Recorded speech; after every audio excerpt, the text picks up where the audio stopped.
Hello ma'am. Om Sai Ram. Ma'am, मेरा नाम नीरू है और मैं गुरदासपुर पंजाब से बात कर रही हूँ। मैम, मैं बचपन से ही साईं बाबा को बहुत मानती हूँ, लेकिन मेरी लाइफ में बहुत सारे एक्सपीरियंस हैं साईं बाबा जी के। लेकिन एक ख़ास एक्सपीरियंस जो पिक मैंने आपको भेजी है वो मैं आपसे शेयर करूँगी कि मेरी मदर इन लॉ की एक बहन बनी हुई है। उनकी एक बेटी है, मतलब उनके अपना कोई बेबी नहीं है, उन्होंने एक बेटी अडॉप्ट की थी।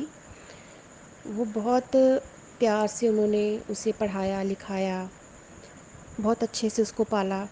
लेकिन 14-15 साल की उम्र में आके वो बच्ची बहुत बीमार हो गई। इतना ज़्यादा बीमार हो गई कि उसे हॉस्पिटल में एडमिट भी करना पड़ा।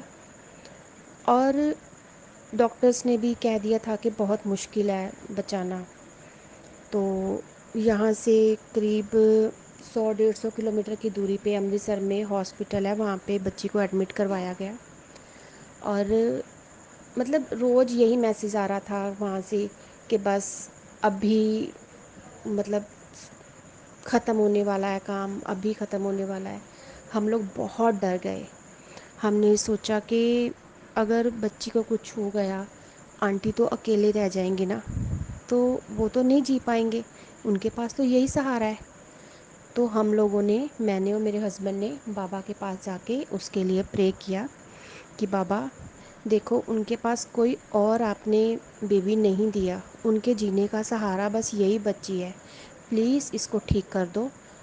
और जब ये ठीक होके घर आएगी तो हम लोग इसको शिरडी आपके दर्शन के लिए लेके आएंगे, और अपने घर में भी हम आपका कीर्तन करवाएंगे। तो बाबा की इतनी कृपा हुई कि नेक्स्ट डे ही डॉक्टर्स ने बोल दिया कि इसका एक छोटा सा ऑपरेशन होगा। तो अगर ऑपरेशन सक्सेसफुल हो गया तो बच्ची बिल्कुल ठीक हो जाएगी। और नेक्स्ट डे जब बच्ची का ऑपरेशन हुआ, हम लोगों ने यहाँ पे बाबा से प्रे करते रहे। और करीब 1-1.5 घंटे का ऑपरेशन था। तो जब ऑपरेशन के बाद डॉक्टर बाहर आए तो उन्होंने बोला कि हाँ, आपका जो मतलब ऑपरेशन है वो सक्सेसफुल हो गया है और बच्ची बिल्कुल ठीक है। तो हमें बहुत खुशी हुई।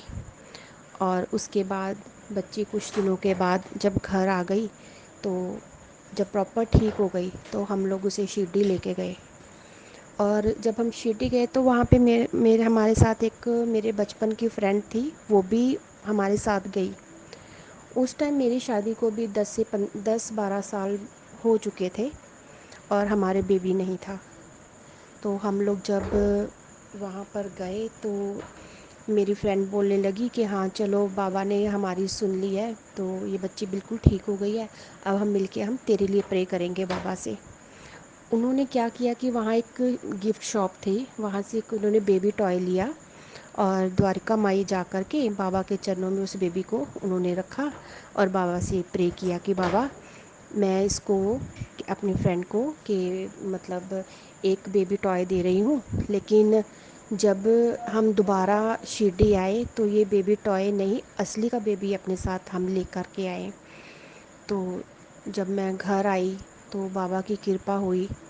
तो पहले हम लोगों ने एक डॉक्टर से बात की, तो डॉक्टर ने कहा कि ऐसी कोई चिंता की बात नहीं है, कि मतलब कम से कम 60-70% चांसेस हैं, कोई परेशानी वाली बात नहीं है। जो डॉक्टर बिल्कुल हाँ ही नहीं कर रहे थे, उन्होंने 60-70% चांसेस बता दिए। हमने ट्रीटमेंट करवाया, आईवीएफ ट्रीटमेंट करवाया मैंने अपना। तो मेरा बेटा बेटा हुआ हमारे यहाँ। और जब हम शिरडी गए थे तो उस टाइम हम मार्च में गए थे, होली के दिन चल रहे थे। आपको पता है कि होली 7-8 होली होती हैं। तो जिस दिन हम गए थे उस दिन तीसरी होली थी, तीसरा दिन था होली का। और जिस दिन मेरा बेबी का जन्म हुआ उस दिन भी मतलब तीसरा दिन ही था होली का। हम बहुत खुश हो गए। ये दूसरा एक्सपीरियंस हुआ, पहले जब हमारी बेटी ठीक हुई तब, और उसके बाद जब मेरा बेटा हुआ वो सेकंड एक्सपीरियंस हुआ। तो चलो, हम बहुत खुश हुए, सब ने बहुत खुशी मनाई। उसके बाद जब मेरा बेटा 1 साल का हो गया तो मेरे हस्बैंड बोले कि तुमने बोला था कि जब वो गुड़िया ठीक हो जाएगी तो हम कीर्तन करवाएंगे। तो अब बेटा भी 1 साल का हो गया है, तो हम इसके बर्थडे पे कीर्तन करवा देते हैं, चलो उसकी जो हमने मन्नत मांगी थी वो भी पूरी हो जाएगी और बेटे का बर्थडे भी हो जाएगा। तो हम लोगों ने ऐसे ही किया। जो बाबा का यहाँ पे हमारे पास में मंदिर है, मैंने अपनी सिस्टर से बोला कि तुम मंदिर में जाके जो वहाँ पे कीर्तन करते हैं मंडली, उन्हें बोलना कि हम ऐसे ऐसे इस तारीख को अपने घर में हमने कीर्तन करवाना है। तो हमारे मतलब घर बहुत छोटा है, तो मैंने उसी हिसाब से अपने आसपास में सिर्फ 5-6 घरों को ही बोला था कीर्तन में आने के लिए। लेकिन जब मैं रात को सोई तो मैंने सोचा कि यार बाबा का कीर्तन करवा रही हूँ और मैं इतनी किसी को बुलाने में क्यों कंजूसी कर रही हूँ। तो नेक्स्ट डे तो कीर्तन था, तो फिर मैंने सोचा कि अगर अब मैं सबको बोलूँगी तो वो बोलेंगे कि बिल्कुल टाइम टू टाइम हमें बता रही है।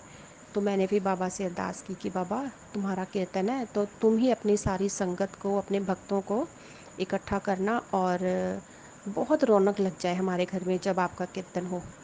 तो ऐसा ही हुआ। मैंने तो अपने घर में किसी को, बहुत कम लोगों को बुलाया था, लेकिन जब वो मंडली आई तो उन्होंने बाबा का एक स्वरूप पकड़ा हुआ था। और जब मैं आई तो उन्होंने मतलब उनके साथ इतनी सारी संगत आई कि हमारे घर में बहुत रौनक हो गई। मतलब पूरा घर ऐसा लग रहा था कि चहल पहल, ऐसा कि वाकई में बाबा ने हमारी सुन ली और बहुत रौनक हो गई है घर में।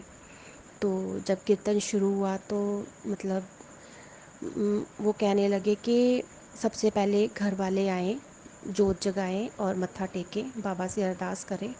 और जिनकी ये मन्नत पूरी हुई है, जिस बच्ची के लिए मन्नत मांगी थी, वो बच्चे भी आगे आए, उन्होंने भी मत्था टेका। मेरे बेटे ने भी बाबा को मत्था टेका। और मैंने बाबा से अरदास किया कि बाबा देखो, आपका कीर्तन मैं पहली बार करवा रही हूँ, मुझे नहीं मालूम कि आपके मतलब पूजा में, आपके कीर्तन में क्या रूल्स होते हैं, कैसे पूजा करनी है। मैंने तो कभी भी ऐसा नहीं किया, मैं तो सीधा अपने घर में चलो धूप अगरबत्ती करती हूँ। तो बाबा आप अपने कीर्तन में खुद हाजिरी लेना, खुद हाजिर होना और सारे काम अच्छे से करवाना। इतना कह करके मैं किचन में चली गई। और मेरा भांजा, जो छोटी बहन का बेटा था, वो सारी फ़ोटो क्लिक कर रहा था, मूवीज़ बना रहा था। और हमने किसी ने गौर ही नहीं किया। मैं भी अपना कह के अपना किचन में काम देखने चली गई। तो नेक्स्ट डे मैं दोपहर के टाइम खाना खा रही थी, तो मेरी बहन के बेटे का फ़ोन आया कि मासी, आपने कल देखा आपके घर में साईं बाबा आए थे। तो मैंने बोला मैंने तो नहीं देखा। तो बोला कि मैं आपको पिक भेज रहा हूँ, देखो वहाँ पे तो बाबा आए हुए हैं। तब उन्होंने मुझे ये वाली पिक भेजी और मैं देख के बहुत खुश हो गई। मैंने सबको दिखाया, मतलब ऐसा लग रहा था कि पता नहीं, मतलब जैसे दुनिया में ऐसी एक चीज़ मिल गई है जिसका मुझे हमेशा से इंतज़ार था कि बाबा हमारे घर आए, बाबा हमारे घर आए। मैंने सबको दिखाया और जो तो उस टाइम पे हमारे घर आए थे वो बहुत खुश हुए। और जो लोग नहीं उस टाइम पे आए थे हमारे आस पड़ोस में, जो जिनको मैं नहीं बोला था, वो लोग मुझसे कंप्लेन करे, यार तुम तो बहुत किस्मत वाले हो, बाबा तुम्हारे घर में आए, तुमने हमें क्यों नहीं बताया, हमें क्यों नहीं बताया। तो मैंने बोला कि यार मेरे को तो खुद ही नहीं मालूम था कि बाबा आए ऐसे। तो मेरे को तो जब मेरे भांजे ने पिक भेजी है तो मेरे को पता चला कि वाकई में बाबा हमारे घर आए। तो उस दिन से कुछ मतलब ये मेरी लाइफ का थर्ड एक्सपीरियंस हुआ, मतलब शादी के बाद का। शादी से पहले तो बहुत सारे एक्सपीरियंस थे ही। तो जब मैंने आपका ये चैनल देखा, मैं आपके सारे साई संदेश सुनती हूँ, एक्सपीरियंस सुनती हूँ, तो मुझे भी लगा कि मुझे भी बाबा का ये एक्सपीरियंस शेयर करना चाहिए। वाकई में आपने मुझे, मैंने सुना था कि आप सबको बोल रहे थे कि अपने एक्सपीरियंस शेयर करो, ताकि और लोग भी, उनके अंदर भी बाबा के प्रति प्यार भक्ति जो है जागे, ताकि बाबा के साथ सब जुड़े, सबकी प्रॉब्लम सॉल्व हो। तो इसलिए मैंने ये एक्सपीरियंस जो है आपके साथ शेयर किया है। ओम साई राम।